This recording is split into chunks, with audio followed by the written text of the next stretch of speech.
Line movers, Teddy, overnight, SPRodds.com, the single best place on the internet to check those lines moving. And how about this? Just talked a little bit about Homer Bailey. The Yankees shut down yesterday by Homer Bailey. Now seeing a lower line here on Friday. Offshores open as high as 225. Now sit at minus 170. Junis and Sabathia on the mound tonight in the Bronx.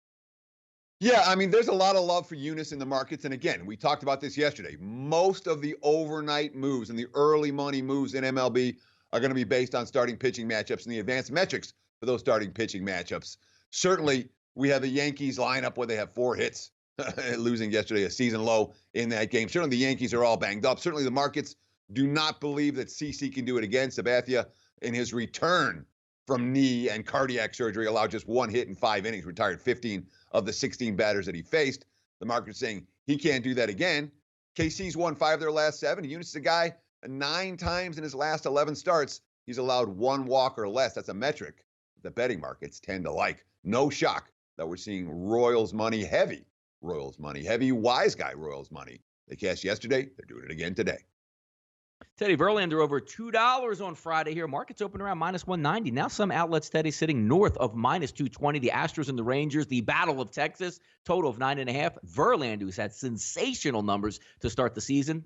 Obviously, the line move indicates that as well, versus Drew Smyly on the mound. Yeah, I mean, the Astros came back to earth. They lost the game after 10 straight wins. 2-1 loss in Oakland on Wednesday. Had a day off, resting and ready, and the market's expecting another winning streak beginning tonight for the Houston Astros. And again, a lot here about the starting pitching. The markets do not like Drew Smyly.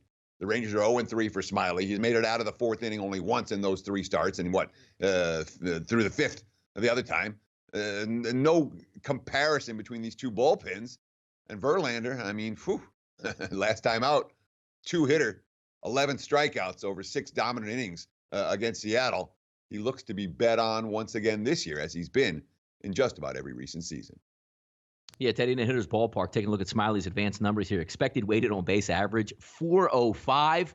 It doesn't look too good heading into that game tonight. If we take a look tonight, one more game, Teddy, which we are going to preview in just a few moments, a little bit more in depth. The Raptors line on the move. Offshore markets up a full point. And even seeing now on SPRodds.com, Teddy, the Raptors opened up at -4. Now we're seeing some 5.5s permeate through the markets. Series tied 1-1. Raptors Magic. Yeah, there's not a lot of respect for Orlando. We saw it in game 1. There was Toronto money. We saw big Toronto money in game 2. A line that moves, 8, 8.5. It was 10. Or higher even in a couple of places by tip-off. And Orlando wins game 1. Toronto dominates game 2.